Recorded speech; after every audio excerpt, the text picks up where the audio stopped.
I'm just going to give everyone a couple seconds to stream in Sure. the Zoom.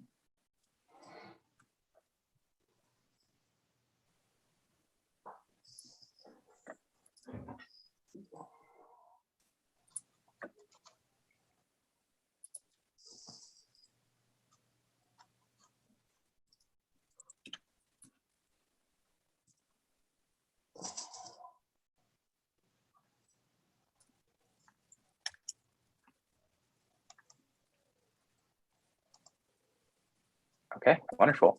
Why don't we get started? Good afternoon, everyone.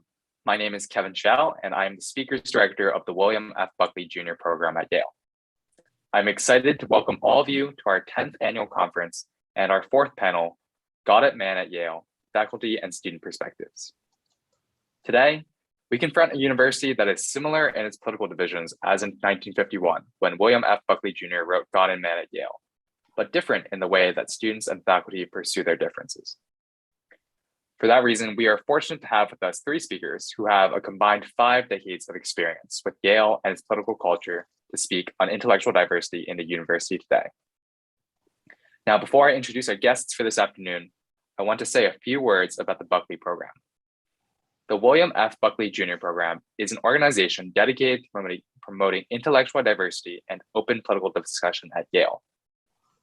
We host lectures, dinner seminars, firing line debates, and an annual conference every year since 2010. Our over 350 Buckley Fellows have a wide range of political beliefs, but they all stand united against the formation of a liberal-only echo chamber on campus. By providing Yale students with a forum to engage meaningfully with serious conservative thought, the Buckley program has become an institution on Yale's campus and a symbol for a more open and more representative political atmosphere. Especially at a university where the mission is the cultivation and creation of new knowledge, Buckley Fellows believe that all perspectives must be heard and examined in good faith. You can learn more about the program and how to become a fellow on our website, buckleyprogram.com. And now onto our guests. Carlos Eire is the T. Larson Riggs Professor of History and Religious Studies at Yale University. After earning his doctorate from Yale University in 1979, he went on to publish 8 books and many more scholarly articles. Professor Eire's recent book, Reformations, won the R.R. Hawkins Prize for Best Book of the Year from the American Publishers Association, as well as the award for Best Book in Humanities. All of his books are banned in Cuba, where he has been proclaimed an enemy of the state, the distinction that he regards as the highest of all honors. Noelle Valles is professor of Spanish at Yale University and works on modern Spanish literature, culture, and history. She is the recipient of a National Endowment for the Humanities Fellowship and the John Simon Guggenheim Fellowship. In 2019, Professor Valles received a presidential appointment as a member of the National Council on the Humanities, the advisory board to the chairman of the National Endowment for the Humanities. And finally, Alex Hu is a junior in Yale College, hailing from Montgomery County, Maryland, and he studies the humanities at Yale. Here, he founded and runs the Alexander Hamilton Society chapter and leads the Speakman Fellowship on Geostrategy. He is interested in the contemporary politics of cultural identity and is writing his senior thesis on the history of the humanities program at Yale. Each of our panelists today will begin with some prepared remarks. Afterwards, I'll ask a few questions, and finally, we'll have the questions from our audience, which you may submit throughout the event using the Q&A feature on the lower right panel of your Zoom window. We'd also like to welcome attendees to submit comments based on their own Yale experiences, which again, you may do through the Q&A feature. Please join me in welcoming Carlos Eire, Noelle Valles, and Alex Hu virtually to the Buckley program. Professor Eire, you may begin. Okay, well, thank you for inviting me to be part of this virtual conference. I'd like to begin by saying that about 10 or 12 years ago, I taught a freshman seminar entitled Essential Heresies. And the first book on the syllabus, the first one the students read, was Buckley's God and Man at Yale. I thought I would begin with the most notorious local heretic of all, before we went on to other notorious heretics. And I was surprised to be honest, by the reception the book got. I expected more hostility or more puzzlement from the students. But of course, they were freshmen. Can't use that term anymore. They were first-year students. And they didn't really know Yale yet, and it was fall term. But I never bothered to quiz them in their senior year to see how they would have reread God and Man at Yale. But overall, yes, the very central idea, the academic freedom at Yale in 1951 was being squelched, was something that the students actually thought was a terrible thing. But I also gave them a questionnaire asking, what is the worst and most dangerous heresy that we face today? And this was 10 or 12 years ago. And they all wrote it on slips of paper without a name, and they passed them on to me. And I was surprised, out of a seminar of about 12 students, 50% said in one way or another that the most dangerous idea that we face today is the idea that there's any such thing as objective truth. And we went on from there. So a lot has changed since 1951. I'm only 1 year older than the book.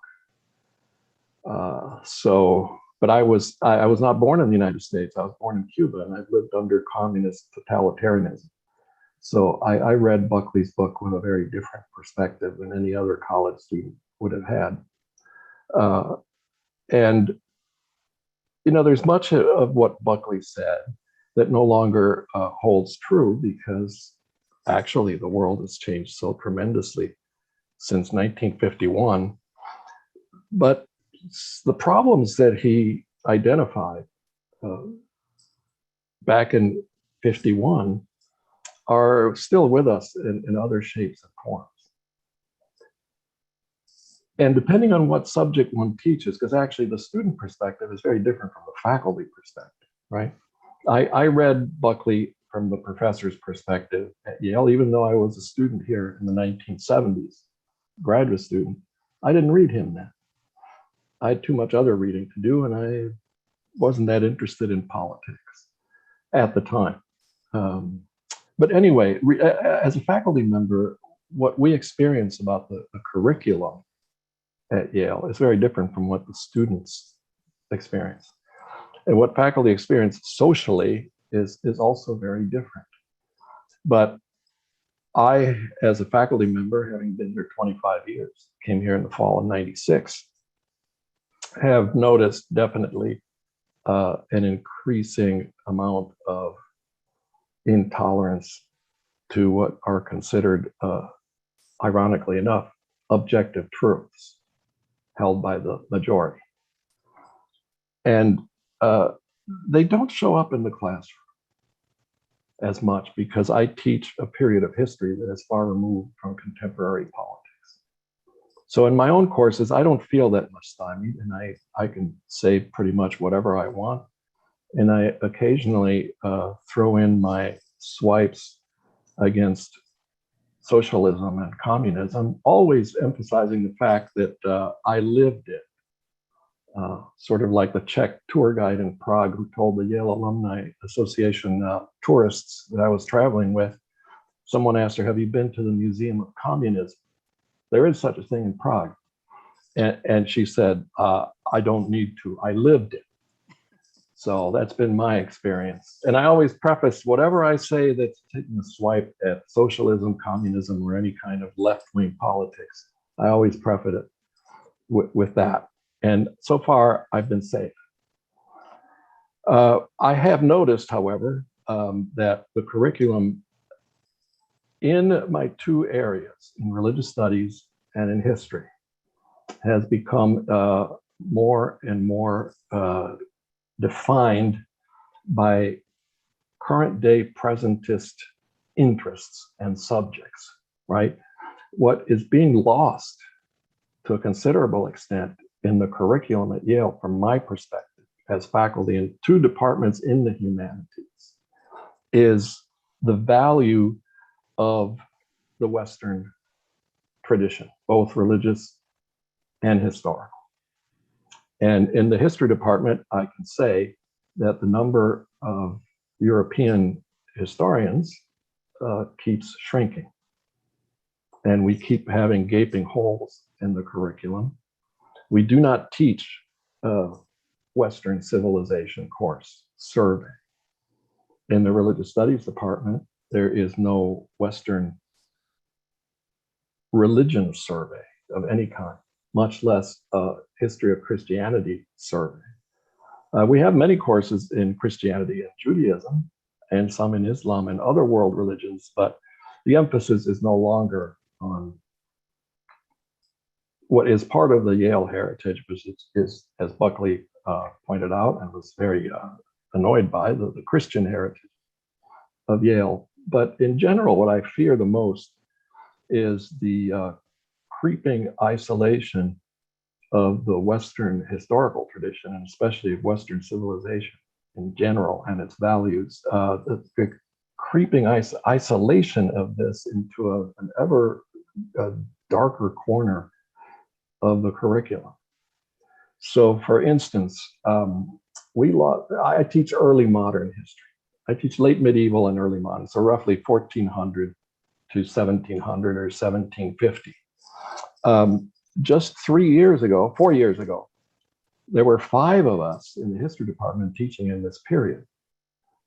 And we're now down to 1, me. And Bruce Gordon in the Divinity School, who has an appointment in history too, can be counted. So there are 2 of us. And Paola Bertucci, who teaches history of science and medicine, is also an early modernist. But we had 2 early modern British historians, and we lost both. One to retirement and one took another job.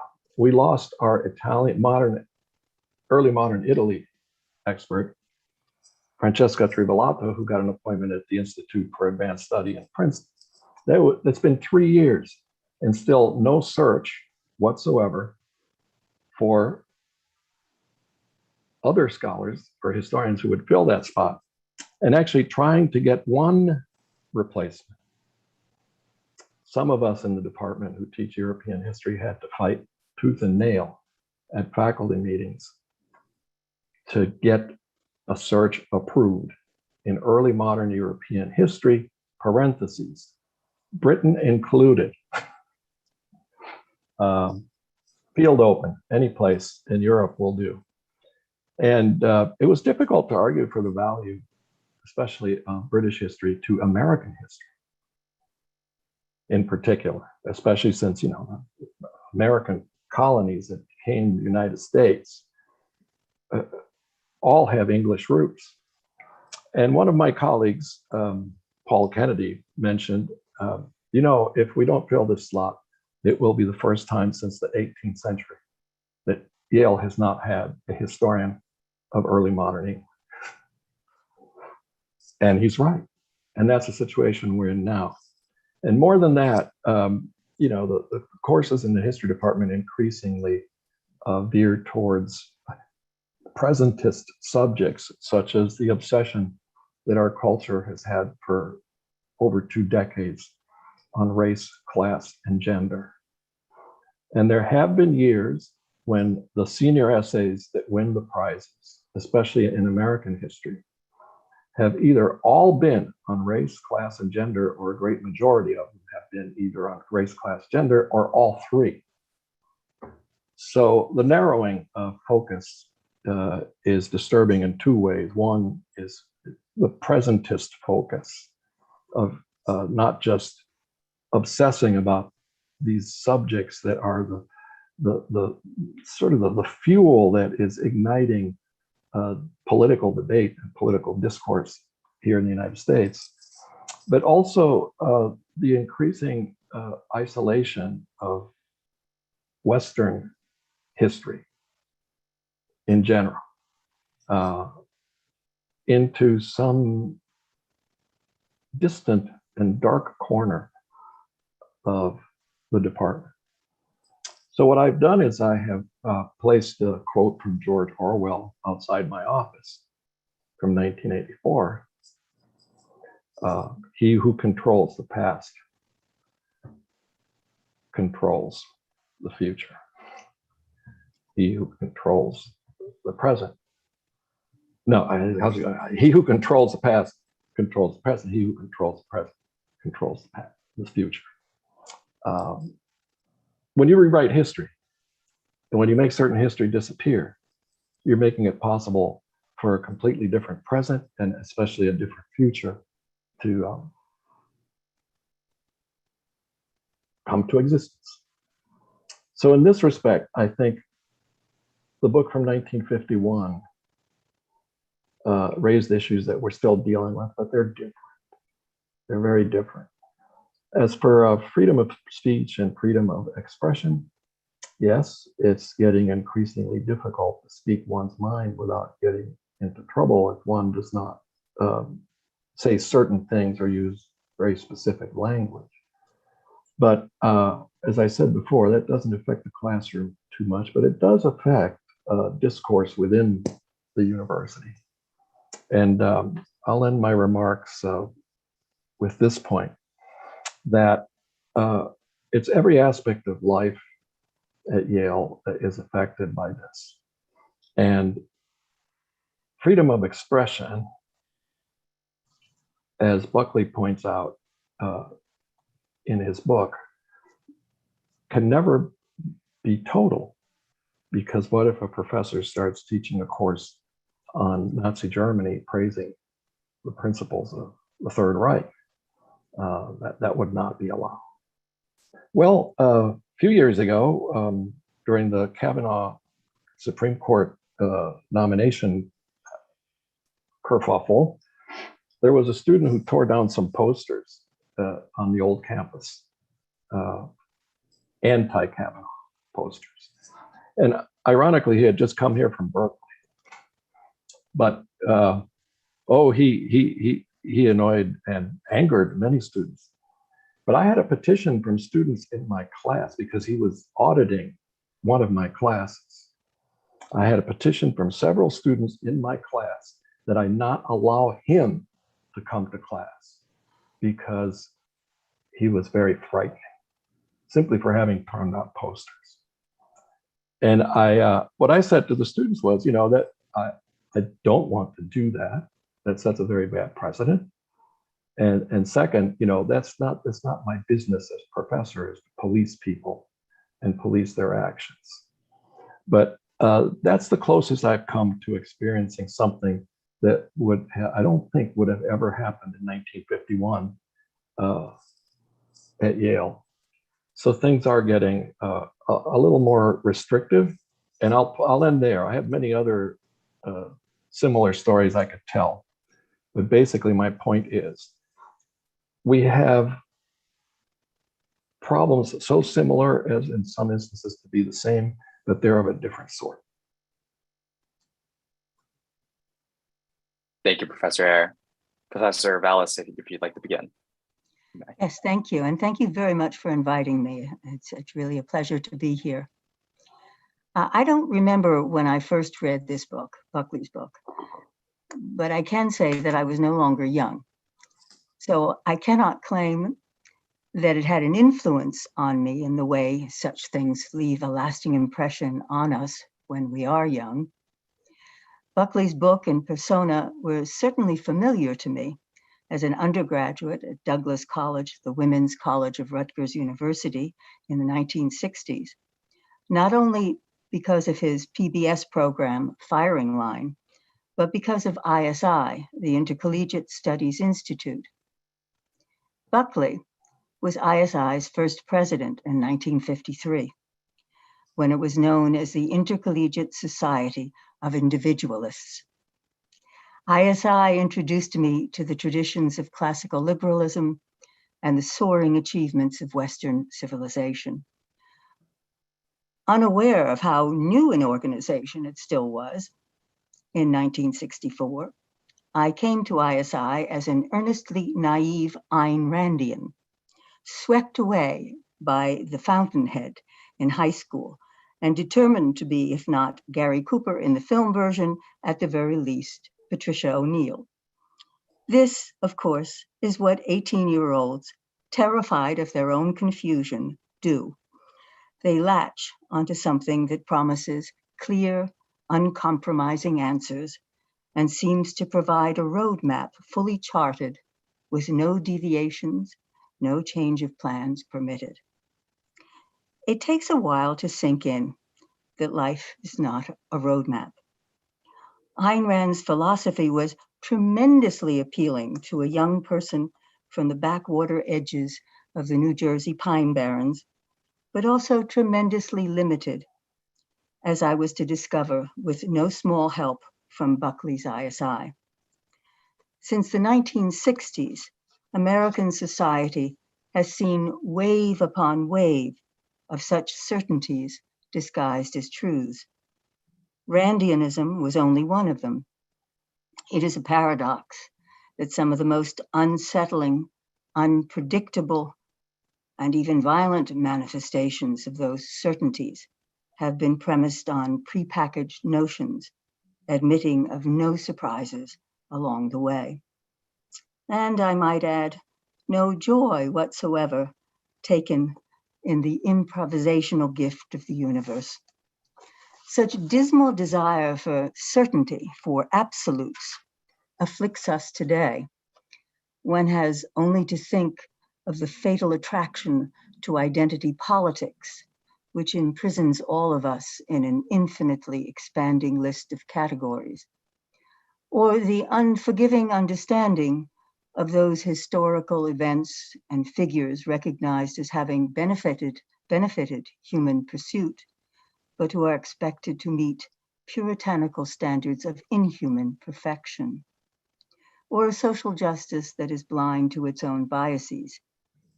It never fails to astonish me that the practitioners of cookie-cutter ideas are convinced they have revolutionized the world in a second coming. But such is the nature of conformism that it only flourishes when the non-categorized and the humanly flawed are flogged into submission. Buckley's book was published in an era seen as largely conformist in this country. In 1956, 5 years after the appearance of God and Man at Yale, Jack Finney's science fiction novel, The Body Snatchers, was turned into a popular film under the title Invasion of the Body Snatchers, in which seed pods replace people with their exact physical duplicates as they sleep, except they lack all emotion, inner distinctiveness, and will. They are outwardly diverse, but inwardly identical to each other. Clearly, current diversity, equity, and inclusiveness programs have much to learn from the efficiencies of such enterprise. Buckley, who accused Yale of having abandoned its mission, made the university uncomfortable, poking the embers of complacency. And this, it seems to me, is a good thing for both institutions and people. For we are easily persuaded that all is well when no one says otherwise. But God and Man at Yale is also a young man's book, not the least for its irreverent stance. Buckley objected to the growing secular and collectivist influences he perceived in the teaching practices of Yale's professoriate. He argued that professors should follow the value orthodoxies of the institution, observing that a laissez-faire academic freedom or a value-neutral education did not serve students well. While I do not agree that the attitudes of the faculty ought to conform to the universities, and I doubt that few today would espouse such an idea unless one is hired with such an expectation at an institution with an explicit set of values, he has a point that a liberal arts education is rarely values neutral. To prove that point, he names names, adducing multiple examples of professors in different departments whose distinct views were taught in the classroom. I've said that this was a young man's book, and obviously literally was, since he had just graduated from Yale, because it seems to me that Buckley too wanted certainties, because it is natural to want them. having rejected, as he said, the notion of, and these are his words, the absolute, that there are no absolutes. But I do not find it reassuring when he says conformity to institutional values will not imperil free and open engagement with ideas. What happens when those values are antithetical to the free engagement of ideas? And perhaps my unease is not surprising, given the turn of events over the last several years on campuses nearly everywhere, including Yale. For those events have far outstripped Buckley's fears of individual, social, and spiritual diminishment. I am minded that 6 years ago, at the 5th annual conference of the William F. Buckley program, I was moderating one of the panels when a group of Yale students threatened to shut it down. At a conference devoted to the defense of free speech and higher education. Shortly before this incident, other Yale students verbally bullied Professor Nicholas Christakis in a shocking Red Guard display of intolerance and hostility to the civil exchange of ideas. And much more recently, the university dismissed the concerns of alumni with respect to the elimination of the alumni fellow petition process for a seat in the Yale Corporation. Alumni participation in the governance of Yale University was an obligation in Buckley's view. All these examples suggest a troubling erosion of democratic principles and a very good reason to revisit this passionately argued book, whether one agrees or not with all his premises, in an era like ours, when the threat of conformism has never been greater. Thanks. Thank you, Professor Valles. Alex, the stage is all yours. Thank you so much, and thank you so much for inviting me here with such distinguished co-panelists. It's a real honor to be speaking with you. I suppose, actually, Professor Eire and Professor Valles have sort of gotten to the heart of the tension here, which is that on the one hand, Professor Eire speaks of the rise of a growing sense of relativism, whereas Professor Valles speaks, on the other hand, of a seemingly countervailing current toward absolutism. I think what's really at the heart of the book, God and Man at Yale, and thinking about how it relates to Yale today, is a fairly it's a fairly deep question, which is whether it is the responsibility of a university at all to have an institutional position on what constitutes the good life and the good society, right? Buckley complains that the university in his day is failing to live up to its ideals, which were at that point professedly Christian, believing in a free society, committed to its defense, right? And also believing in certain standards of academic freedom. But I think one of the challenges about thinking about God and Man 70 years out is that few people, myself included, really believe that it's really the responsibility of a national and even a global research university, right, to have such a strong normative commitment. But don't get me wrong, I think that the good life and the good society are sort of the most important questions that you can ask. And really, we should be asking these questions throughout our entire lives. But Yale, like the United States and like the world and global academic culture, is exceedingly diverse. Among my most powerful mentors, those who have had the strongest influence on me, I count a devout Muslim, Protestant, Catholic, Jew, and a whole score of secular humanists. De facto pluralism exists, and we're not going to turn the clock back. Now, Professor Cronman, the great teacher in the humanities program, former dean of Yale Law, wrote in a 2005 book called Education's End, that such a pluralism, sort of de facto pluralism itself, implies that perhaps every university ought to embrace an essentially secular humanist attitude toward the great traditions of the world, so as to be ecumenical and all-encompassing, and thereby, restoring a positive vision of the good life that the university would then profess. But I can assure you that though, that many of my mentors would sort of chafe at such a suggestion, the classroom may be off limits to proselytizing, but that doesn't mean that they see what they're doing as part of a secular humanist project that the whole institution is invested in. So what we're left with today is the mission statement of Yale College, which I think deserves reading, is quite interesting, which is that the mission of Yale College and this is in the Blue Book, is to seek exceptionally promising students of all backgrounds from across the nation and around the world, and to educate them through mental discipline and social experience to develop their intellectual, moral, civic, and creative capacities to the fullest. The aim of this education is the cultivation of citizens with a rich awareness, our heritage, to lead and serve in every sphere of human activity. Now, I think two questions might arise from this. First of all, is this a good mission? And secondly, is this in fact what's taking place? Now, the problem with answering any of these questions, right, is that it seems on one level that this mission statement is totally vacuous, right? There's many sort of high sounding words, but in terms of substantially what we're actually doing, it's not super clear. There's no dogma, right? There's no set of principles that we're necessarily inculcating. On the other hand, I think that this mission statement does actually have its hand on the pulse of something, which is that there are certain categories, certain ideas, right? Intellectual, moral, civic, and creative capacities. I think everybody at Yale would agree that a liberal education would in some way address those. Citizenship, heritage, leadership, and service. I'm not sure you can name any set of ideas that are debated more seriously at Yale and constantly among students, right? Students do strive toward these goods, but they don't know what they mean. They don't agree on what they mean. At the same time, there's an awareness, I think very strong, right, that simply pursuing a self-indulgent life of comfort and financial well-being without a broader sense of ethical purpose is ultimately empty, and that there needs to be some kind of answer to these questions, and that there needs to be some kind of development toward these capacities.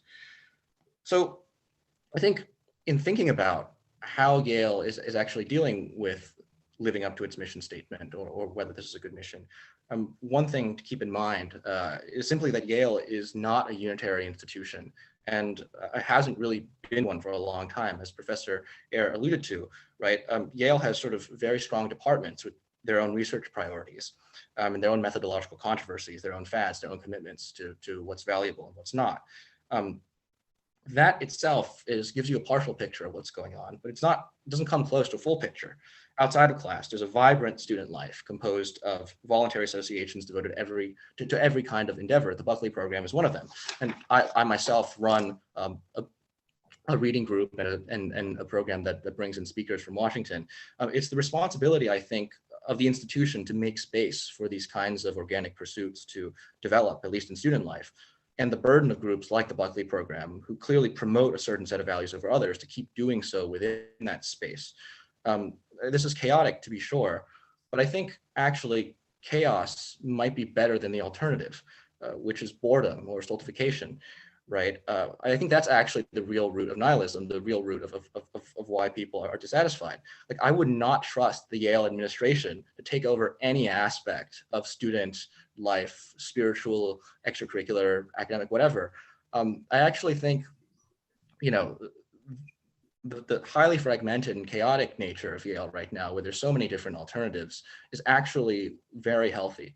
And it's not clear to me how Buckley would respond to just the changing nature of the institution and America as a whole. So I'll just leave my remarks at that. Thanks, Alex. I just wanted to begin by saying it's a pleasure to moderate this panel, and I wanted to open this discussion with just a few thoughts of my own, and an anecdote that I'm not sure how many current students are familiar with, but I'm sure many alumni and of our audience know quite well, and perhaps even lived through. And that's 50 years ago, when Yale University was home to a series of protests, some so serious that Yale had to mobilize the National Guard and place it in position throughout campus. Some, a photo I just saw, some so close as just outside the architecture building, footsteps from where I broadcast right now. And all of this is to say that these demonstrations and a number of infamous speaker dissertations prompted the landmark Woodward Report, a report that promised to defend open discourse and intellectual freedom at Yale. When I first came to Yale, I had no idea about this. I didn't find out about it until just a couple of months ago, when Professor David Mayhew, who was actually teaching at Yale when this happened, told me about it. And I think that speaks today, what is under attack is not what is said in the classroom anymore, but what is not. Students use social media and cancel culture to condemn those with whom they disagree. As the recent Yale Law School incident has shown, the burgeoning administrative class has become a weapon for students, activists eager to claim the moral high ground and escalate their dinner table disagreements into disciplinary punishments. And in my experience, this all has had one effect. Students and faculty alike are afraid to speak.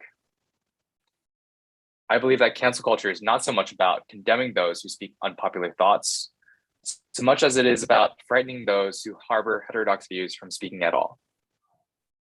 And if the university, in my opinion, is to have any hope of preparing the next generation of leaders for the challenges of the real world, we must not be afraid to broach the sensitive and even the off-limits topics inside and outside of the classroom.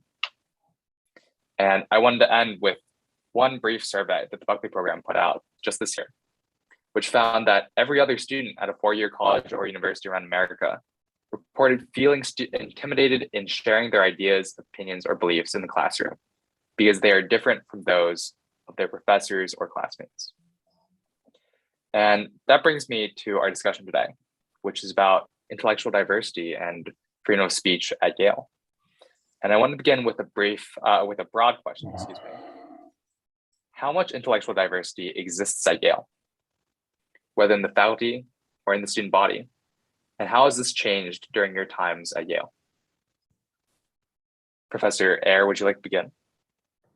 Well, I think there is actually, there's a level of diversity as far as the intellectual landscape of Yale is concerned.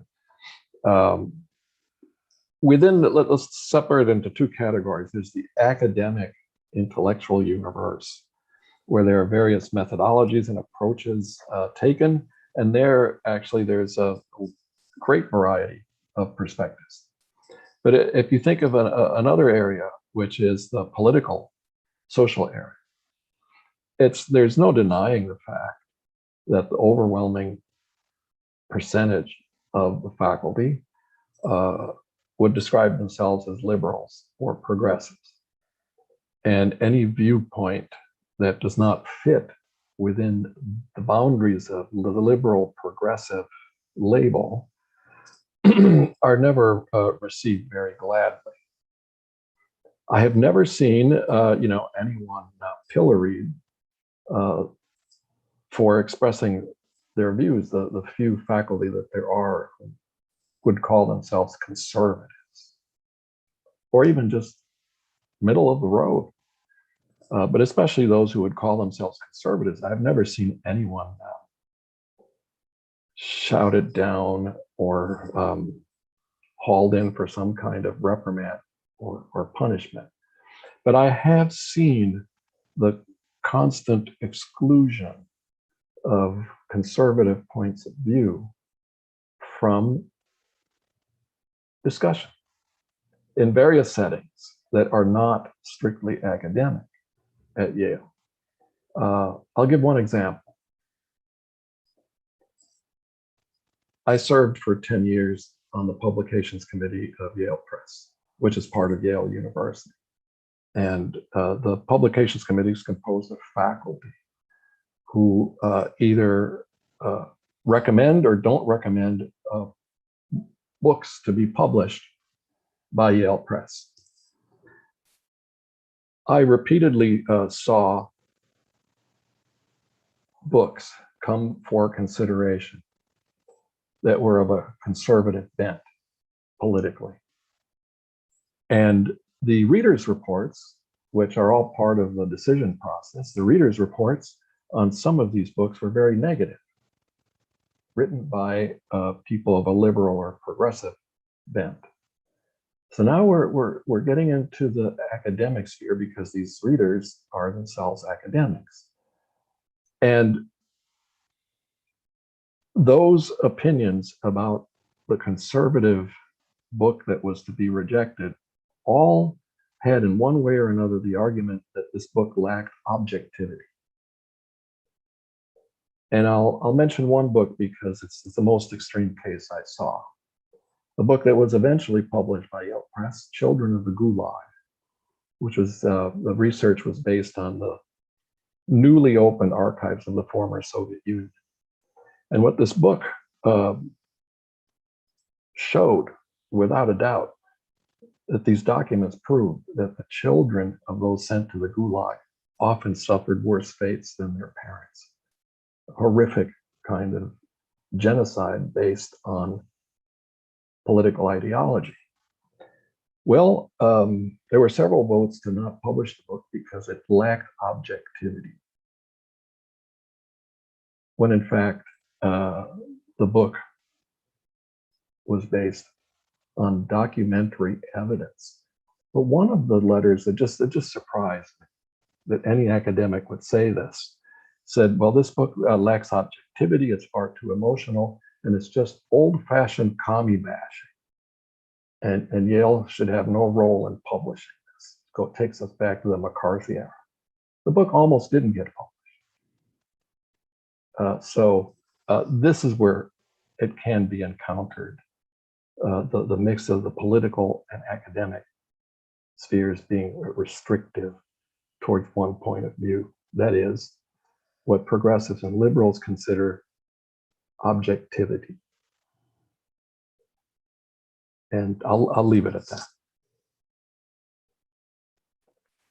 Professor Valles, I know that you've served on a number of boards and presses in the past, and I would be curious as to whether this has been your experience as well, and other components of university life in which you've noticed similar dynamics. That's a good question, and I certainly do agree with what Carlos has said here. In my field, which is literature, so both of us are broadly speaking in the humanities,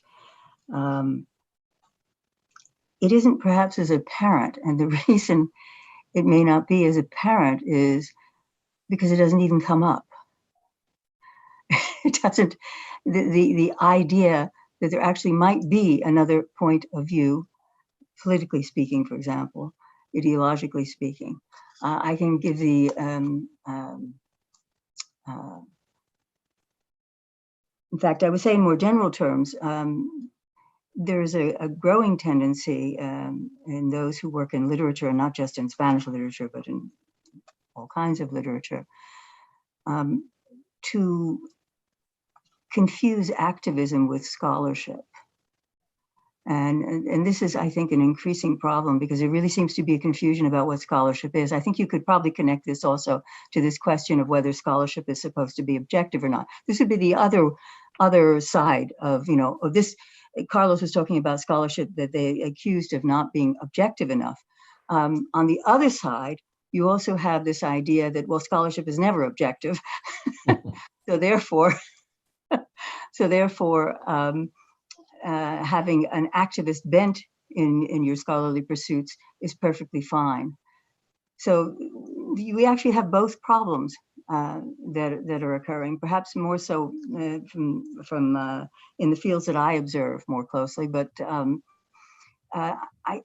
this is a problem. It is definitely a problem. But in many cases, the idea that there is another point of view, it just simply doesn't even cross a lot of my colleagues' minds.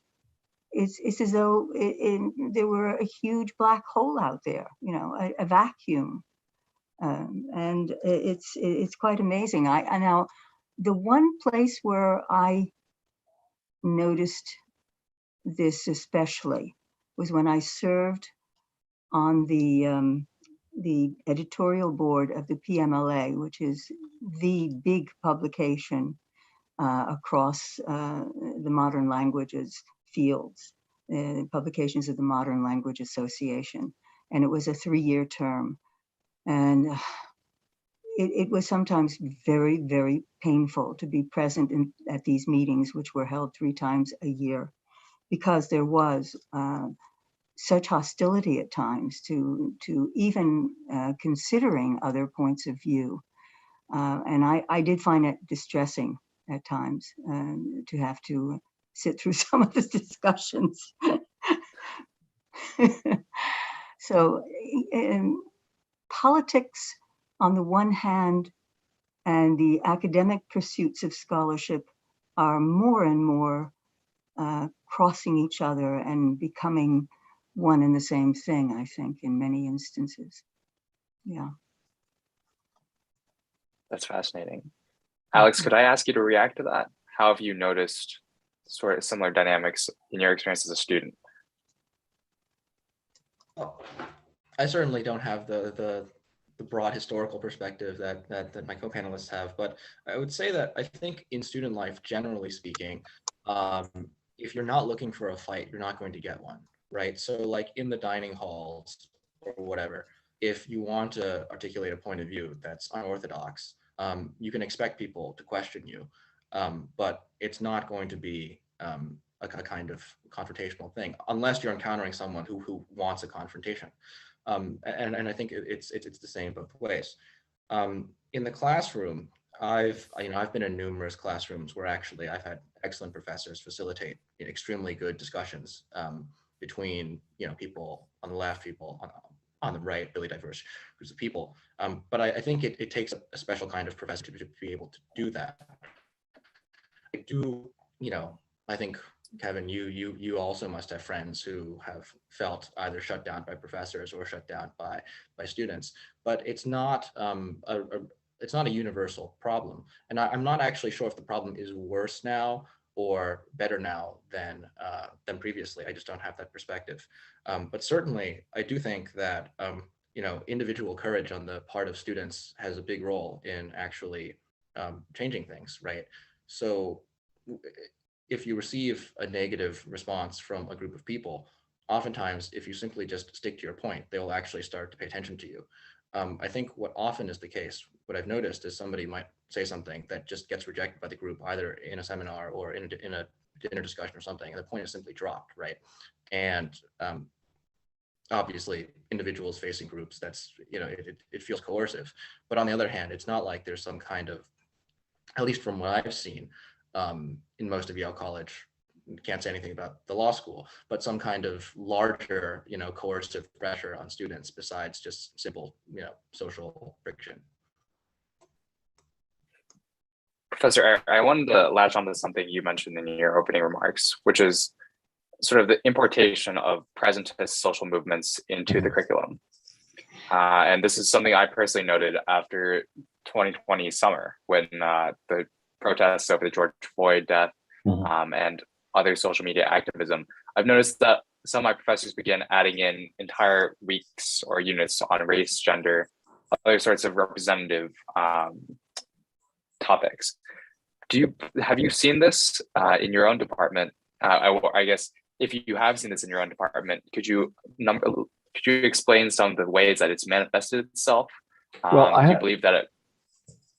I haven't seen it in the, yeah, no, I haven't seen it in the department, but I see it in the academic profession as a whole. It's not just Yale. If anything like this is happening at Yale piecemeal in individual courses, it's happening because it's happening in all of American higher education.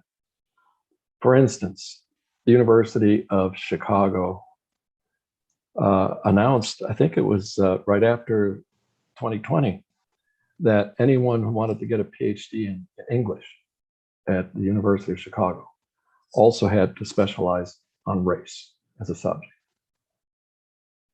And the University of Chicago actually announced one of the very few jobs that I have seen in the past decade that called for a Renaissance scholar. But the position was Renaissance literature and race, specifically designed this way.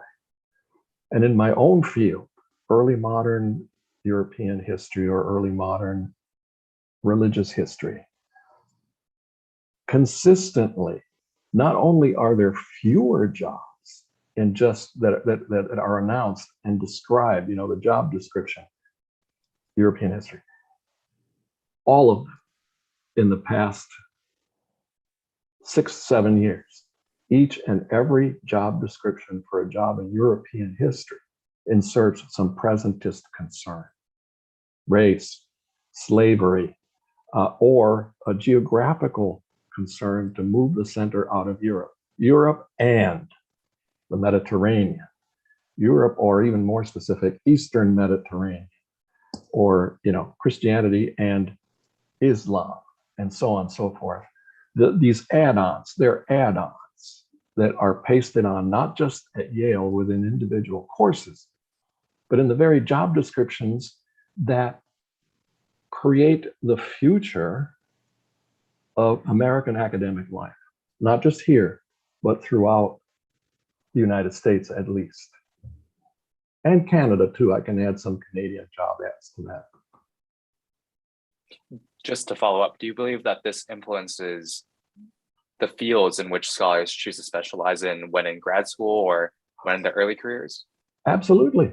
But we have to tell our students in early modern European history, you have to, if you want to get a job, you have to deal with these other subjects. You cannot just be a Europeanist. You cannot be simply an expert on Christianity. You have to do something else because the job descriptions are crafted this way, which means that if American universities are being filled with academics now who from the day they set foot in graduate school, right, are trained to deal with these presentist concerns. Got it. Well, I just want to take a second to remind our panelists that you can submit comments, reactions, questions via the Q&A feature on the bottom right of your Zoom.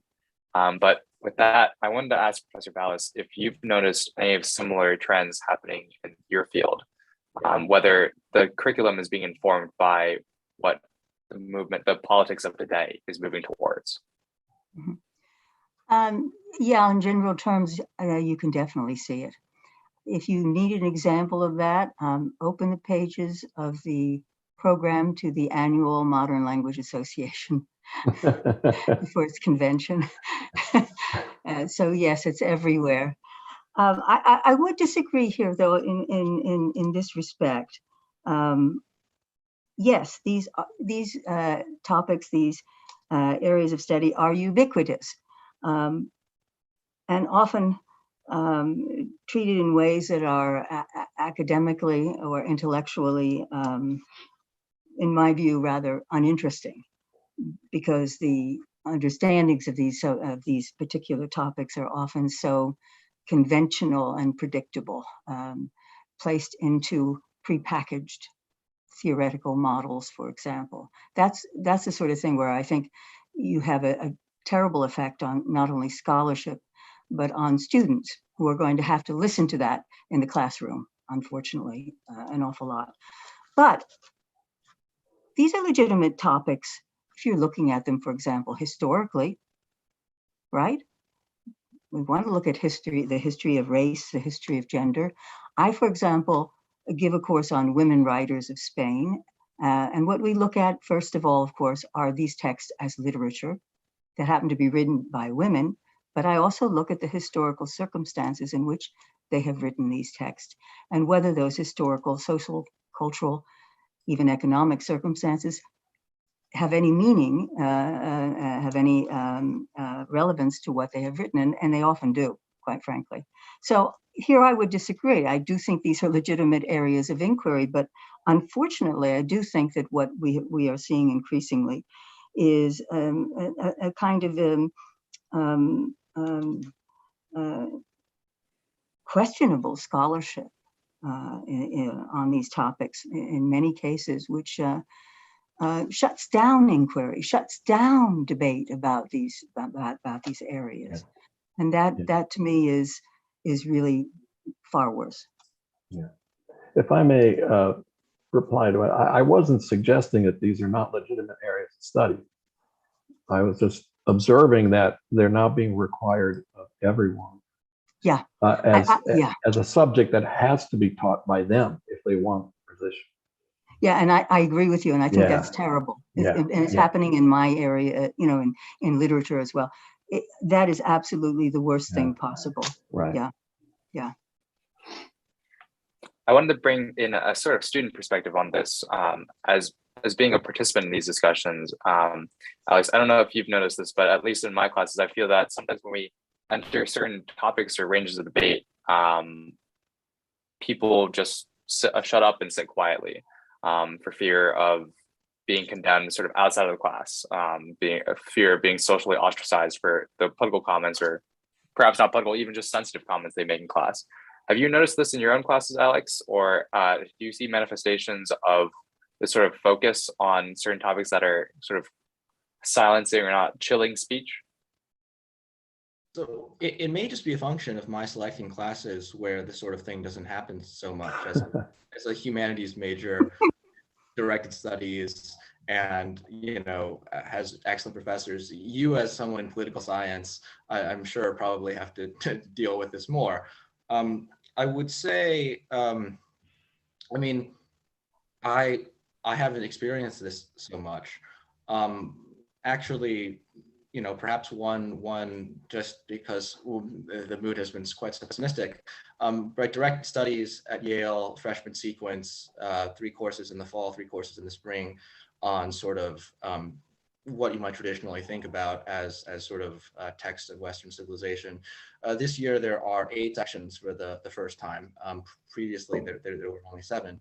If I'm not mistaken, demand on part of the class coming in exceeded the number of seats they could fill by like 50, right? And it seems to me that there is institutional commitment to keeping this sort of thing alive at the undergraduate level. Of course, it is under attack. People criticize it for various reasons, but there is still a robust sort of group or community of students who are interested in these questions, in these areas. And if someone like myself, and you can certainly find your way without ever having to really deal with some of the problems you're talking about. Could I ask Alex a question? Alex, what are the reasons to attack the directed studies program? How is it being attacked? For what reasons? Just well, I think probably on 2 levels. One, there's sort of, ignorant student opinion that basically, it's just like directed studies is a kind of elitist institution. It may teach certain ideas that are not so good. I don't think this really has much currency among the people who are actually making decisions that matter. I would imagine that part of that at the faculty level, and certainly you guys can correct me on this, that the concern is still about teaching load and requirements. And looking at the history of the humanities program, and really the history of directed studies in general, these programs nearly collapsed several times over several decades, not because of any ideological purpose, but because departments wanted their faculty members to teach courses in their departments and used a number of coercive methods to basically pull them out, right? So like there used to be a directed studies track in the history of art. This was in the early 70s, and the history of art just wasn't having it. They wanted their teachers to teach their courses, and that just came apart that way. So I think that the pressure is there, but it's less, perhaps less like. I guess I wanted to bring. Sorry, didn't mean to. Go ahead, Professor. But I just thought it is rather ironic that it should be, the DS should be criticized as something elitist in an elitist institution. I did want to touch on, I guess this kind of brings me back to Professor Valles' opening remarks. I know you talked about the focus, or the lack of focus, a lack thereof of focus on the Western canon. And I guess given DS, do you think that enough resources are being put at the university on net towards studying these topics, towards studying the Western canon, or do you believe that more should be put towards them? And who is that for? Oh, I'd love if you could begin, Professor Valles. I'm sorry. Was that for me? Okay, I didn't know, because you were going out of order, I think, so I wasn't sure. Oh. Sorry. No, please. That's me. I was spacing out here. Whatever order. So, yeah, because Carlos had also talked about, in particular with regard to history, how courses on Western history are being marginalized. And that's happening in a lot of places. So I guess your question would have to do with the literary canon then. Was that what you were? Yeah. You can see that happening in a lot of places. perhaps in some programs here, maybe less so. It's a mixture often, although I do think there has been some development in English, in the English department, where it appears that you can, and somebody can correct me here if I'm wrong about this, but that where you could conceivably graduate with a degree in English from Yale University without having read Shakespeare. I could be wrong about that, but I thought I had read something to that effect. Is that correct? I don't I know. heard that as well. Oh, Yeah, I don't know. yeah. But at Princeton, you can be a classics major without knowing any Latin. or Yeah. I thought that was the most unbelievable thing when I read that at Princeton, to be a classics major, you don't Yeah. actually have to know Greek or Latin, Yeah. which is absurd. And I don't think we have reached that point at Yale, and I hope we never do. It's a tricky question, though, when you think about, what is the canon sometimes is a, if you'll pardon this expression, is a moving target. Literary texts can fall out of favor. New ones are added often. So in my own view, a canon should never be so rigid as to only be certain texts. On the other hand, I do think that the great works, such as those that are read in the DS program, should always be read. But once you get beyond those, and of course there's always some debate about which texts belong on those lists, then there's the whole question of newer works coming up, and some of them are extraordinary works. So I'm not as concerned about that, although I certainly hope that in my own department we continue to teach Cervantes, for example.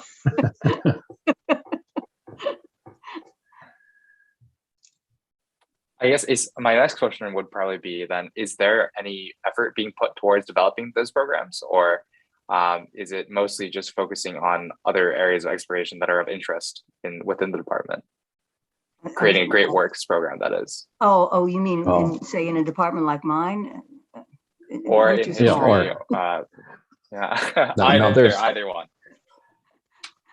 Carlos, did you want to say something? No, I was just going to say that no, there is no such effort being made in either of my departments, religious studies or history. Yeah, and it's the same is true of mine. First of all, for practical reasons, it would be really difficult because there's just not enough of us. It is a smaller program. But another reason is then you also run into the whole question of academic freedom. Professors zealously guard, their fiefdoms, and to say to a professor, well, we want you to teach X, Y, Z. Right. Absolutely, that's not going to happen. Right. Well, and it's essential at Yale, and it's a long tradition at Yale, right? The faculty have the freedom to teach what they want to teach, and that's a wonderful thing. Yes. Unlike many other schools where if you get a job, you're slated to teach courses X, Y, and Z. And here we have to go to the course of study committee if we propose a new course. I mean, there is a system that checks for quality control in teaching, right? We can't just go up and teach courses on Superman comics based only on the reading of Superman comics. So the course of study committee, I would take that course. Well, we have to have some critical literature inserted in there. Actually, there was a book published by Yale Press, American Classics series on Superman. And boy, that was controversial too. Should Yale University Press publish a book on Superman? Heated debate. Well, it was published. That's good. That's good. Well, I guess that's one thing that's not political. I guess it's of a different nature. Yes. I guess, Alex, I wanted to ask you, sort of on this note. I know that you focused a lot on the humanities. Is your major. What sorts of opportunities does being a humanities major afford you to study these works? And is there a chance, if a student wanted to study these things, would they be able to get comprehensive education on topics around Western civilization and classical education? Well, so that the that's obviously very broad. What exactly do you mean by these things? I mean, if I wanted to, I could go through Yale having only taken classes on works and people from the West, and that would be totally fine. I mean, the humanities major is great because it gives you a lot of flexibility in terms of what classes you want to take. You don't have to sort of do any of the tracks that are prescribed by a given department, which might I don't know, constrain you in some way. That's certainly been my case. I'm interested in educational philosophy and political philosophy. And, I mean, there's not really a good way to put that together, except unless you do this interdisciplinary major, which is what the humanities is. I will say, though, in response to your earlier question about academic programs, it seems like the trend that Professor Eire mentioned about relating the West to a different region or this kind of taking a more thematic approach to text in the West is definitely the way that things are going. And that's not necessarily a bad thing, right? History of art had this enormous controversy, which I think was really blown out of proportion because it was largely a matter of miscommunication and a poorly written YDN article, which is usually how these things start anyway, right? But Tim Berenger was the chair of the history of art who had taught this sort of big introductory history to sort of modern Western art for the past several years, decided that he wouldn't teach it. Again, in large part because he's an extremely busy person who basically works 2 full-time jobs, and he wanted to work on other things. And of course, this is just one facet of academic life, which I'm sure my co-panelist would recognize, which is that professors will often want to just like teach a class that suits their interest more rather than do a big introductory survey. And so they decided to replace these surveys with sort of more experimental, smaller sequences. One of them, which sort of looks at, it sort of goes from also like Greece to London in terms of the sort of Western art canon. They take a comparative approach where it's like they compare like the Greek Acropolis to the Palace of Xerxes, and they compare the Roman portraits to some like Buddhist sculptures in Japan or whatever. I mean, these experiments are happening, and I'm not actually sure they're the worst thing. The humanities itself also, because directed studies is sort of extremely institutionally strong, there actually is an experimental set of freshman seminars now to try to do sort of Western texts in conversation with non-Western texts, not explicitly branded that way, but sort of a similar kind of intense freshman writing intensive sort of thing. And that definitely seems to be where the energy and the excitement is. Moving on to audience questions, one of our audience members asks, how do we get more conservative professors on the faculty? And if I could add that to that, do you believe that adding more conservative faculty would be a valuable component of the education that Yale students receive? Would it contribute, in other words? Yeah. Is this directed generally at anyone or? At anyone. You may start. Well, I think definitely that would help. Real diversity, intellectual diversity, but it's very difficult to find conservative faculty because they're weeded out early on in the graduate education process. Depending, it varies from field to field, right? But it's generally difficult for conservative, like openly conservative academics to be found on the job market to fill positions because they generally do not exist. It's the percentage, the overwhelming percentage of the profession, as I said before, would label itself liberal or progressive. And this also applies to the students that come through and are produced as newly minted PhDs. Yeah. And Professor that's pretty accurate. And certainly the case for modern literatures, for example. I also suspect that many people who might consider themselves either middle of the road or conservative simply will not identify themselves openly. Those who are actually in the academic world, and for obvious reasons. I think it was Buckley himself who said, if you are a conservative and you are going into the academic world, make sure you get tenure first before you say anything else. Yes, definitely. That I think is a sensible thing, unfortunately, to say. I mean, it's a very sad commentary, I think, on what universities think diversity is. Because the kinds of diversity that are being pushed everywhere are so having nothing to do with intellectual diversity. That seems to be not even considered. Right. And yet this is a university, and shouldn't that be, at the very top of the list? Intellectual diversity, which may or may not include political diversity. But I would think that we would want to have heterodox views at a place like Yale University. Heterodox simply because they're in the minority. Right. Yeah. And I think this is the second time in this conversation that either heterodox or heretic or orthodox, these terms have come up. In fact, that is what we're talking about. There is an objective truth that's considered by the vast majority of the faculty. I don't know about the student body, and I don't know if they've ever been polled on this question, but it's certainly a certain sort of political thinking is considered objective truth. Yeah. Within our profession, the academic profession, which is one of the reasons that it's difficult. In some areas, it's more difficult than others. For instance, one of the most troublesome areas for anyone with even slightly conservative views is Latin American history. Mm-hmm. Absolutely. Very hard to make it in the field unless you lean left or lean left heavily. Alex, I wanted to ask this next audience question of you. One of our attendees asks, what can be done to create more diversity of opinion among Yale College students?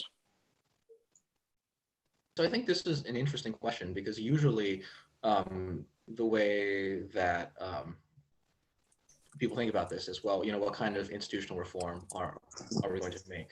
I think maybe the answer is that the institution just needs to do less. What I mean by this is that institutions exist to form and discipline people a certain way, right?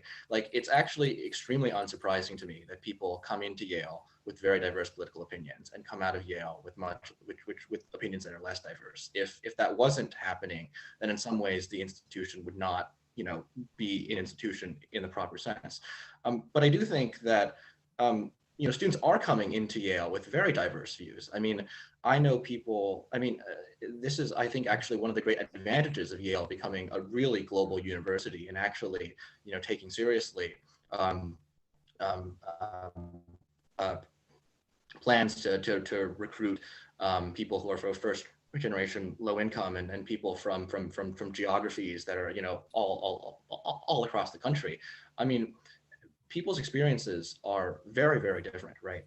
And what sort of needs to happen, I just think, is that these conversations need to happen organically.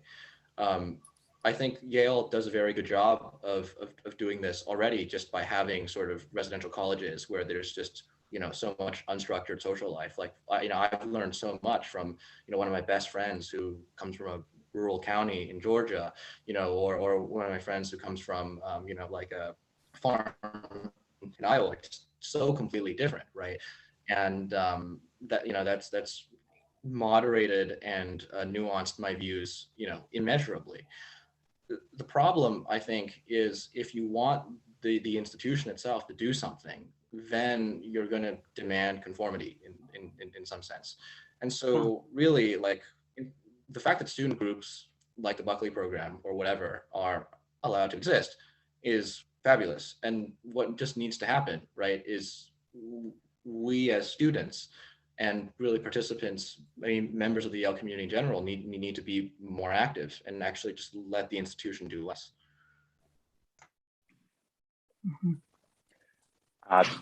kind of going back to a point that to the Buckley quote Professor Valles mentioned, I wanted to ask about the tenure system.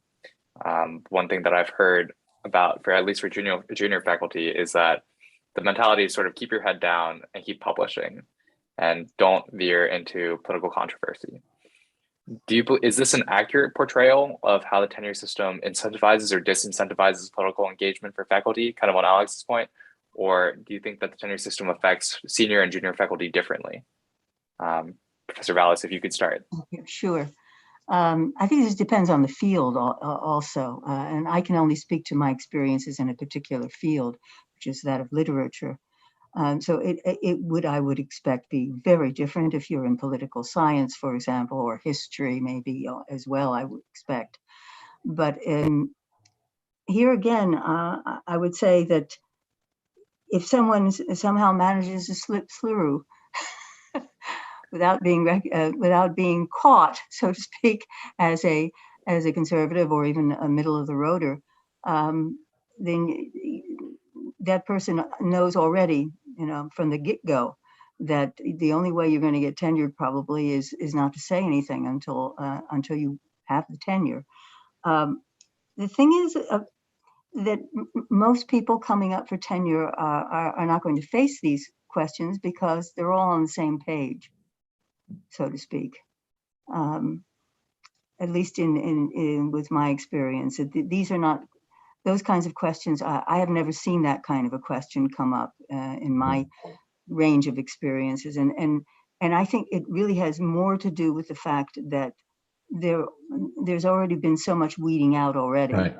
So that those who are left, and as Carlos has also noted, have a kind of homogeneity about them, right, in many respects, and that homogeneity, I suppose, works on one level because you never have to really explain what you're doing to the other members of your department, and you never have to justify what you're doing because everybody is on the same page.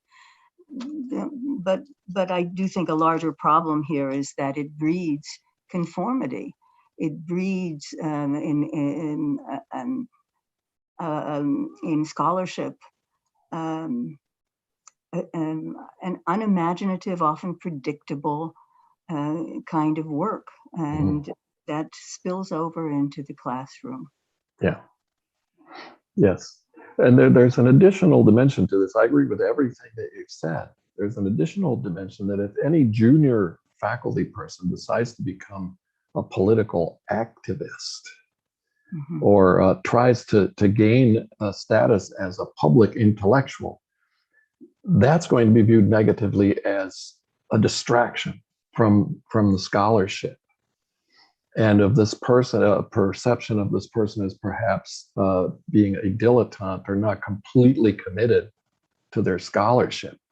And I have seen that, not with politics, but I have seen younger colleagues be shot down for doing writing other than scholarly writing. And I could see that would also apply to writing op-eds on subjects that have nothing to do with your concentration. I once had a close colleague denied tenure in a religious studies department at the University of Virginia because he published poetry. And there's poetry in good journals, right? It wasn't junk poetry, but self-published. It was peer-reviewed poetry, but it was counted against him. So the academic business is full of quirks like this. Yeah. You're supposed to, I wrote 2 memoirs after I had tenure, and one of them won the National Book Award, but that doesn't count for anything because they're autobiographies. They don't have anything to do with late medieval or early modern European history. So I've caught wind of, this being counted against me. It's not being really serious in my profession. So it's the quirkiness of our... That's unbelievable. I do think, though, it's an interesting thing when you bring up this question of being a public figure, public intellectual, or having another venue to express yourself in perhaps a non-scholarly way. in literatures, there's a big push for people to be that. Huh, On the really? one hand, yeah, Okay. this is a real and I could see this as, I'm not opposed to it at all. I think that there's a valuable role to Oh, be yeah. played in such a position, in assuming that role. But sometimes, as you have noted, it can be held against Younger folk. untenured. Yeah. Younger folk They have to have not prove that. produced enough of the kind of Right. scholarship that they need to produce. Yeah. Yeah. I see that we're coming close to the end of our time, and I just wanted to end with a broad question that about the advice or tips you would offer to students, junior faculty, grad students even, who are sort of coming against or chafing against these dynamics that you're talking about in your departments. What advice would you offer them? Would you advise them to get out of the field? Would you advise them to get tenure first before doing anything outside of scholarly work? What would you say generally? And I guess we can go in reverse order. If Alex, you'd like to begin. Oh, sorry, I'm supposed to answer a question about tenure. No, No. perhaps not tenure, but just advice you'd offer to students who are kind of feeling these dynamics in their own studies. Oh, well, become a Buckley Fellow. I mean, it seems to me that there's so many spaces on campus where you actually can have good conversations that, and find people who are, if not of a similar persuasion, a similar disposition. So, I mean, find your people and enjoy friendship. And Professor Valles. Yeah, I would say in that case, please do stay in the field, Yeah. or whatever field it happens to be. Stay in it, Yeah. stay in it for the long haul. Yes, try to get tenure first, perhaps, because I think that's a sensible thing to do in any event. But stay in it because the field needs that. The universities and colleges need that. We need to be having more open, broader conversations with one another, whether it's faculty member to faculty member to student. And we can't have those conversations if we're afraid that what we want to say, that our opinions will be looked upon as beyond the pale. And that's a larger question that goes beyond this question of tenure and encouraging people to get into fields. It's afflicting universities and colleges everywhere, that people are afraid to speak. And that's not students, it's faculty. Yeah. I agree with that 100%. But I would also say I've had students actually who have posed that question to me: should I stay? Mm-hmm. Dare I go into this profession given my political leanings, or just my whole my intellectual landscape is such? Should I go into academics? And I've urged all of them to do so.